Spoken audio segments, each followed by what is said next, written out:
Hello and welcome to Rathods IS Academy. Today in this session, we are going to see current affairs of 25th August 2024. So actually, before reading newspaper, you need to know two things. First one is always carry your syllabus with you and have a focus on the micro listing of topics. And if you know the micro topics in your syllabus, then you can easily connect the articles with your syllabus. And second one is to understand how UPSC is asking questions in prelims and mains. You need to go through your previous questions. So go from back, that is see 2024 questions, 2023 questions, 2022 questions. From back onwards you have to move on so that you can understand the recent trends of UPSC. So you should not start from 2013 like that. Okay. So these are the two things that you have to keep in your mind always before reading your newspaper. And whenever you are reading articles, so try to read the title of articles at least twice or thrice. So in that title, you have to pick up the keyword that is present in your syllabus and try to recall the topic that is there in the newspaper from your static thing. For example, if you see here, uh, here you can see red and processed meat linked to higher type 2 diabetes risk. So the keyword here is diabetes. So whenever you see this kind of keywords, try to recall your memory for 2 to 3 seconds. Then if you get something on back of your mind and later on if you read this, yes, you will think that there is some sense while you are reading. So why you have to read for this UPSC examination. Okay, so that in that way, try to recall whatever the thing that is present in your back of mind when you're reading your articles. And after seeing that keyword, try to connect with the different subjects where you can interlink that topic. Because in your mains, you have to write multi-dimensional answer, and even in your essay, you have to write ideas in multi-dimensional. So for that, yes, you are going to practice that analysis while you're reading your newspaper. So these are the tips that you have to follow. And today is Sunday, so there is no editorial, no text and context, no opinion page. So there are very little number of articles that we are going to see in this class. So first, let us see the article. Title says, Assured Pensions Return as Government Backtracks on NPS. So actually, NPS is nothing but New Pension System or New Pension Scheme. So actually, if you're talking about pension, so you have to know three here. So first one is Old Pension Scheme, OPS. Next one is New Pension Scheme. And now Unified Pension Scheme, UPS. So actually, what is this pension? So whenever you are doing any government job, after your retirement, you will be getting monthly allowances from the government. That is called as pension, right? So actually what happened here is, so here we came up with this new pension scheme after this Atal Bihari Vajpayee government came into power. So before Atal Bihari Vajpayee government, we used to have this old pension scheme. So why this Atal Bihari Vajpayee came up with this new pension scheme? Because there are some loopholes in this old pension scheme. So because of this Atal Bihari Vajpayee government came up with this new pension scheme. Okay, so in this new pension scheme, so here this scheme which says that, so the people who are doing jobs, so from their salary, they have to contribute for their pension after their retirement. So this is the one thing which mainly added. Why this was added? Because in the old pension scheme, there was no proper fund from government, and even the employees are not contributing. So because of this, it will be financial burden for the government after once that person had been retired. So government need to give the monthly allowances. So how government can give without proper contribution? So after Atal Bihari Vajpayee came into power, he came with this new pension scheme. Under this, now job employers, they have to contribute some amount from their salary for their future, so that they can maintain a proper fund. So actually many states where here non-BJP ruling states are there, for example, even Chhattisgarh, okay, even in some areas like 4 to 5 states like Rajasthan, so they recently made amendments and they went back to old pension scheme. So because of this, now our present government is saying that we are not going to have this old pension scheme or new pension scheme. We have to come up with unified pension scheme that should be same throughout our country. So this is the story that you have to know. Okay, now let us see this article from where you can see this topic from GS paper 2. In governance, you can say this topic. And even in GS paper 3, we have economy. So from this economy point of view also, you can read this. Okay, so from these two subjects point of view, you can connect this topic with your syllabus. Now let us see what is happening. So what is this unified pension scheme? What are the provisions or special features of this scheme? How it is different from old pension scheme and as well as new pension scheme. So if you see the context, it says that the Indian government has announced a reversal of national pension scheme in a favor of new scheme, that is unified pension scheme. So under this unified pension scheme, now government is guaranteeing 50% of their last drawn pay as a lifelong monthly benefit. So monthly after retirement, they are going to get allowances of 50% of salary that they received on their last month of work. For example, I drawn around 10,000 rupees per month at the time of my retirement. So after my retirement, how much amount of money I will be getting as monthly allowances?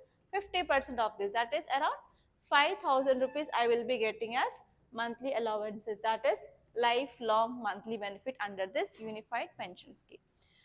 So here we can understand that whenever we are moving from one pension scheme to another pension scheme, we can understand that yes, there is policy retraction. That means we are stopping one policy and we are moving towards another policy. And whenever there is employee dissatisfaction is happening, so government is taking some steps to make this employee satisfied. Okay, so that is a thing which mainly seen, and especially non-BJP ruling states, so they are going back to this old pension scheme. Okay, so because of this now government wants to come up with a unified national pension scheme throughout our country.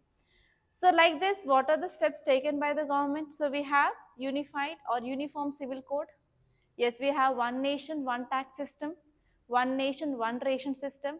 That means we are making India as a unified structure. So this is also one example that you can write. And next one is financial implications. So whenever government is assuring 50% of pensions and even they will be getting some additional benefits, may strain government finances. So because of this now, it is one of the cause of concern, like where the budget will come to provide this or to implement this unified pension scheme. And what about this financial stability or fiscal stability of the government? On another side, there is increasing of inflation, and again if we are implementing this further, the expense of government will be increased. So this is also one cause of concern now. And next one here is our government wants to improve or enhance its employee morally, and as well as they want to improve job satisfaction, and actually they want to improve the retention in their government roles after years. Okay. So here, especially some opposition-ruled states like Himachal Pradesh, Rajasthan, Chhattisgarh, and as well as Punjab, they reverted. They made some amendments to the pension scheme in their states, and they went back to old pension schemes. Okay, they are in year 2022, 2023, like that. So because of this diverseness in the states, now government wants to implement this unified national pension scheme in our country. And what are the key features? On these key features, you can get a question. So first one is assured pension. So under this scheme, the people who are getting retired, they will be getting amount of 50% of average basic pay which had been drawn over last 12 months prior to retirement. So before retirement, on the last month, how much they are receiving. So on that 50% will be given, and they have to do service at least minimum of 25 years to get the pension. And next one here is if they are doing only job for 10 years, so based on that time period, the amount will be declared by the government. And this one is they will be also getting assured a family pension. So if in case accidentally or unfortunately, if that person had been died, means their family will be eligible to get pension. So how much means, uh,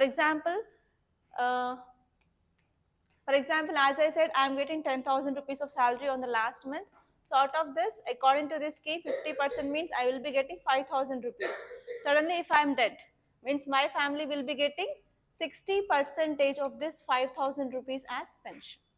Okay, so this is also assured family pension that will be getting to that so and so family. And next one here is assured minimum pension. So for example, if I did minimum 10 years of service, for example, if I did 25 years of service, I will be getting 50% of proper pension.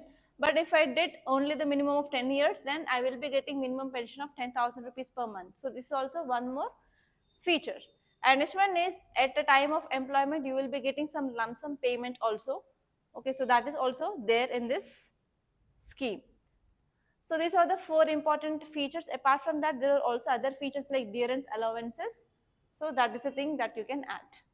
And next, see this article, Zelensky seeks tie up with India for producing drones, electronic warfare system. So what is this article talking about? Yeah, India-Ukraine relations. So I forwarded one images on your WhatsApp group. What is that about? Cubes. Which cubes? So name of that cubes. Busip? Come on, come on. Open your WhatsApp and see the image. That is very important. Huh? Yeah, spelling please. BHI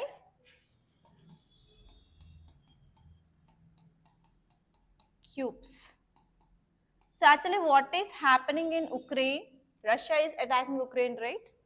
So many people, they are losing their life because of this battlefield, because of this warfare.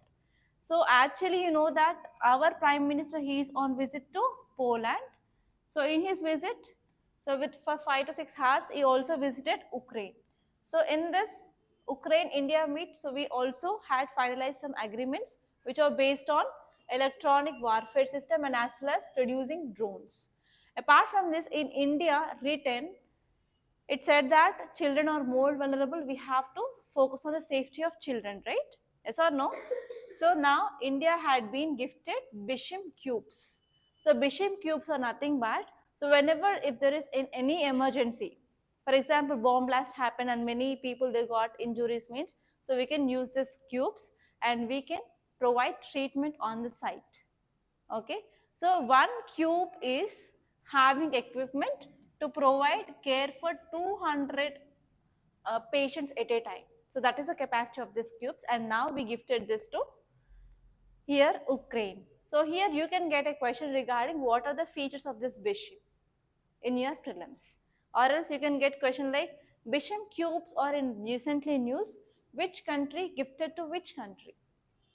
So India gifted to Ukraine. So in this way also you can get question, and this is from your science and technology point of view. Okay, and even you can get question like India gifted Bisham cubes to Ukraine. So what are the applications of this Bisham cubes? So in this way also you can get a question in your mains. Okay, so from this point of view you have to prepare whenever there is anything in current affairs. So now let us see this article. This article is saying that Ukrainian president is seeking greater cooperation with India. Especially he is expecting high-end technology, particularly drones and as well as electronic warfare system and cyber security. On these 3 things or 4 things, we already made agreements in this recent meet. So even Ukrainian president also emphasized that we have the potential for co-production. So Ukraine and India can come forward and they can focus on improving of technologies, and especially we can focus on even the strengthening of economy on ongoing conflict. So whenever in any country, whenever the issue is going on, that economy will be obviously get stalled. So India can go for co-production of these technologies, warfare systems, and as well as cyber security things from Ukraine, so that India can provide some funds so that it will be helpful for economic stability of Ukraine. So that is the thing which mainly focused. And if you see the key details, we can understand that here now Ukraine is pushing for key ties with India. It indicates that there is some collaborative different strategies we are going to come up in the recent past. Okay, recent future we are going to have collaboration with India and Ukraine, and we are going to develop some science and technology, defense equipment, cyber security related things, and drone equipments, etc. And next one here is in this meet they focus on especially drones. So can you tell me what are these drones? Unmanned aerial vehicles. Can you tell me the different types of drones? Large, medium, small. How many types are there? I forgot. So how these drones work? What is the technology? Drone technology. So tell me at least what are the applications of drones? In which area we can use drones? Defense. Only defense? Surgical strikes. Next. Marriages, photos. Movie shootings.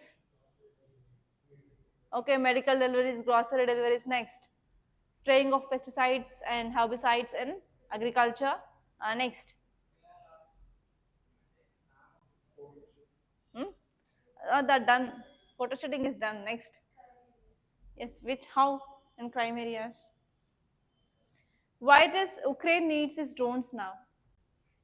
Tell me why Ukraine needs drone. So you know about this Zaporizhzhia nuclear reactor in Ukraine. It is one of the largest reactor in entire Europe, which is present in Ukraine. So recently Russia had been attacked this Zaporizhzhia nuclear plant. But unfortunately, like there is nothing much nuclear disaster which happened there.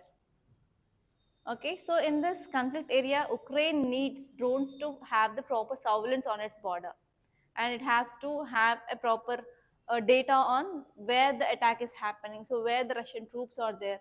Okay, so for that here, it needs the engagement with India so that they can go for development of advanced drones.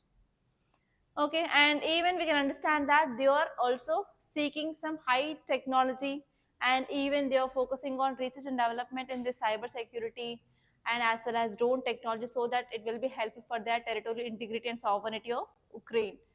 And even they want to focus on the proper economy as well, because whenever the conflict is happening, war situations, so everything will be getting stalled, like there is no proper imports and exports, the boundary will be closed.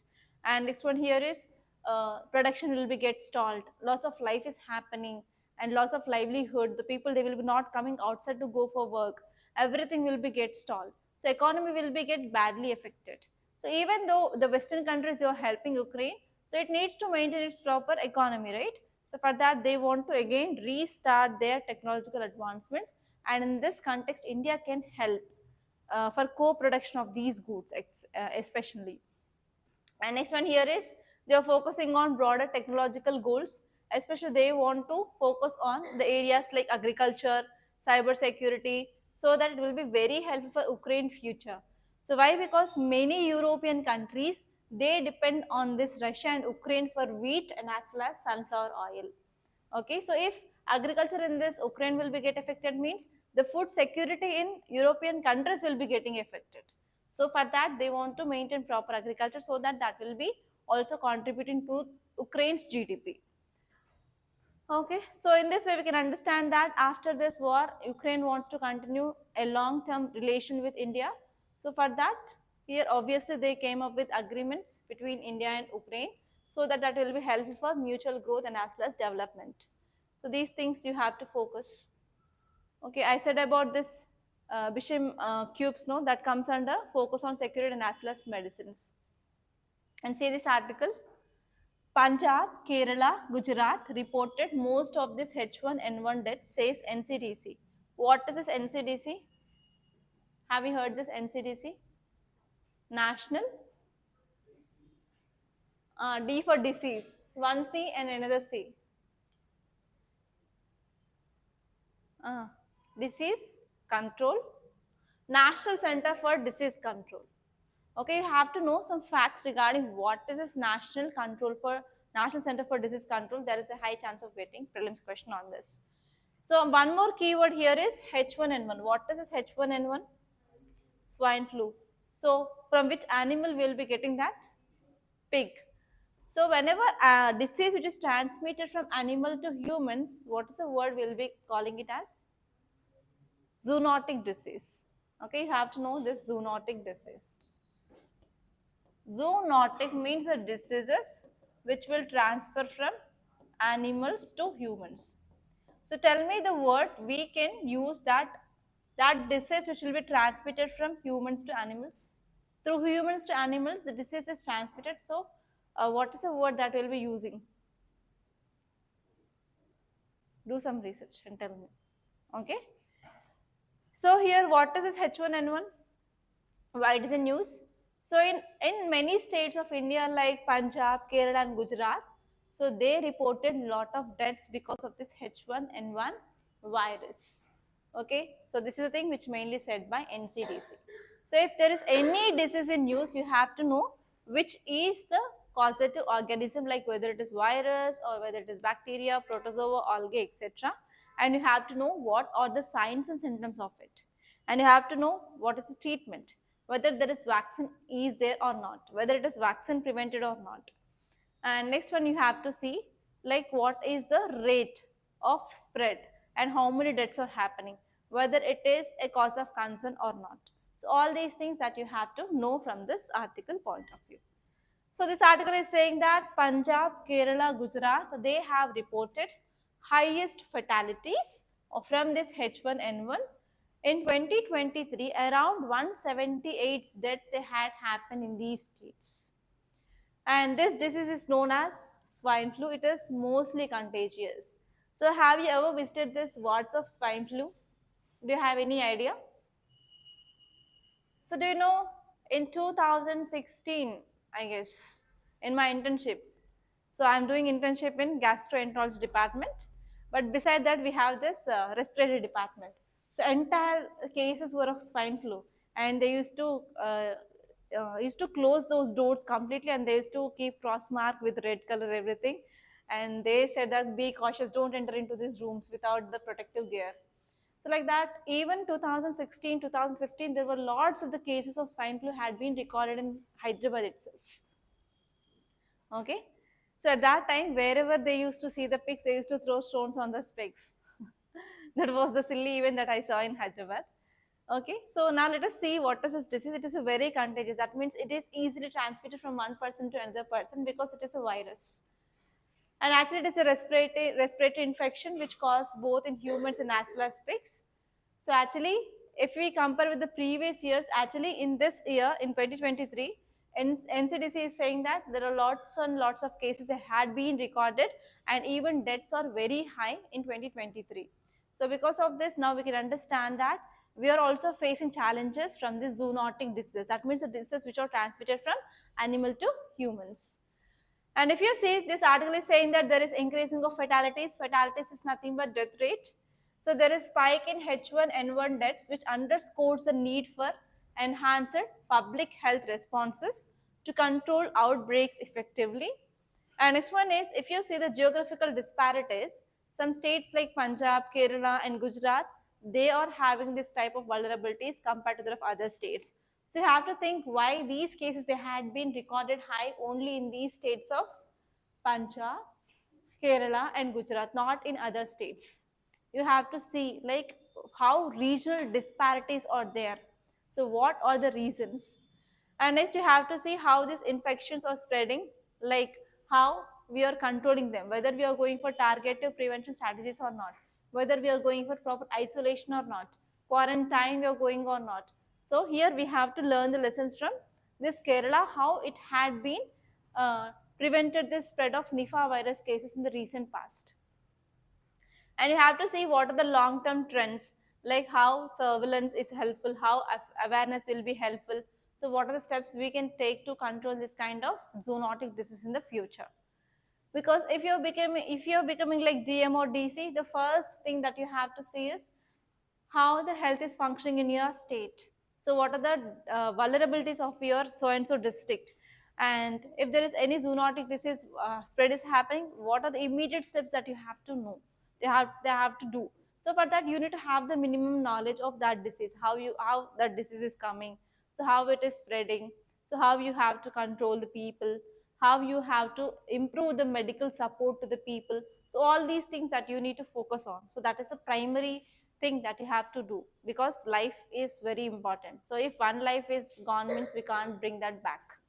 Okay, so as a DC, at least my students, they have to focus on the life of the people if you are posted in one vulnerable regions. Okay, and you have to focus on even awareness about this zoonotic disease, how human coming in contact with animals, so how this disease is transferring from animals to humans. You need to have this knowledge, and you have to give the suggestions to the people or bring the awareness about how you can limit the contact. and how you can protect yourself from the diseases. And this one is even we have to focus on public health education. There we have to reduce the transmission rates in the community, and we have to take the best practices from in our country, in other states, and even you can take the best practices from the international, like other countries also. And this one is you have to focus on even vaccination. If that so and so disease can be controlled by vaccination, means you have to spread the awareness about vaccination. You have to start the vaccination drive as soon as possible so that you can limit the death rate. And if you see the facts regarding this H1N1 virus, it is called as swine flu. It is very high contagious respiratory disease. And swine is nothing but pig. So do you know the scientific name of pig? No? Biology student? Swine is not a scientific name. Suscrofa. Suscrofa. Actually, one thing we used to do was like when we entered into our +2 in BIPC, so we used to remember those names for sure. We have to remember at that time. At that time, we used to use the scientific name to scold someone. In that way, we used to remember. Actually, why I remember this scientific name of pig now, because we used to scold others, whoever we don't like them, Suscrofa. Suscrofa is the scientific name of this pig. So in that way, we used to remember. And whenever we used to have the food, so we used to remember the scientific names of these vegetables on that vegetable which we eat. For example, if you are eating tomato, so it is Lycoperdon esculentum. For example, if you are eating apple, means Malus. So like that we used to remember. So in this way, if you are getting any disease, so try to talk in the scientific knowledge. Scientific thing you have to talk so that you can remember it for a longer period of time. For example, if you are seeing any defense related equipment in news, means so this is that equipment. So you have to remember in that way so that you can remember for a long period of time. So even after 13 years, 14, 15 years of my college also, I can remember those names. Okay, so see here the transmission of this swine influenza virus to humans is very uncommon. So why from pigs we are getting this disease? What is the reason? How many of you consume pork? No. So actually, money?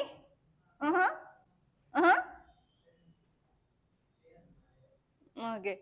So whenever we are coming in contact with this swines, like for example, some people they will be consuming this pork, and second one here is whenever you are throwing litter or any waste, so they will be coming near your surroundings to eat that thing, so that the contamination will be happening. So that always you have to keep your surroundings clean. So you should not allow the pigs to come to your nearby surroundings, so that you can minimize the transmission of this disease. And what will be the symptoms if you are getting this swine flu? So there will be cough, there will be fever, sore throat, stuffy or running nose, headache, body pains, normal symptoms. And see this article, red and processed meat linked to higher type 2 diabetes risk. So what is the keyword? Keyword here is diabetes. So what is this diabetes? Diabetes? Hypersecretion of sugar. Okay. Why? Okay, so diabetes is a disease. So in this disease, there will be high blood glucose level. So in blood you will be having high glucose level. We are not secreting more glucose. Okay, so in our blood there will be more glucose level. So in this diabetes we have 3 types. Type 1, next one is type 2, and third one is gestational diabetes. So in our India, type 2 cases or more. Type 2 cases or more in our country. So what is the difference between this type 1, type 2, type 3 means? So we will be having pancreas. So how many of you know about this pancreas, where it is located?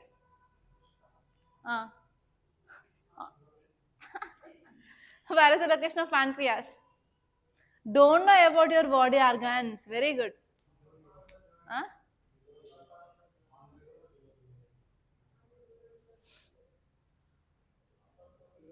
At least tell me where your liver will be there, like on right side or left side? On right side you will be having liver. Where your stomach is located? Left side. So below the stomach we will be having leaf-like organ. So this is called as pancreas. So this pancreas will be secreting different what? Juices. What are those juice? Apple juice, orange juice, banana juice, bile juice. Next, come on. Okay, so they will be releasing hormones. Insulin,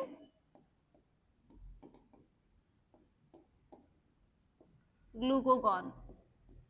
So these two are hormones which are responsible for this diabetes. So what happened here is, so whenever we are eating food, so this food is converted into sugar, or simply we can say it as glucose. Okay, normally we will be eating food which is enough for our day-to-day life. But if you go to some party, what will you do? You'll be eating double dose, sometimes triple dose. Like money, he will be eating 5 times also, sometimes. So whenever you are taking excess food here, so your body will also produce more amount of glucose. So this glucose will be converted into glycogen. So it is nothing but stored form of your glucose. Okay. So in your food, it will be converted into glycogen by insulin. And what happened, for example, some festival came, or else you're on traveling, so there is no food for you. So that time you're not taking the food. So even though for some time you will be getting hungry, you'll be feeling hungry, and after some time you will be not feeling hungry. For example, on Shivratri, so if you are fasting on that day, for initially 2 to 3 hours you will be feeling like hungry, I have to eat something. But after certain time you will be not feeling hungry, because at that time your stored glucose will be converting into sugar and it will give you energy.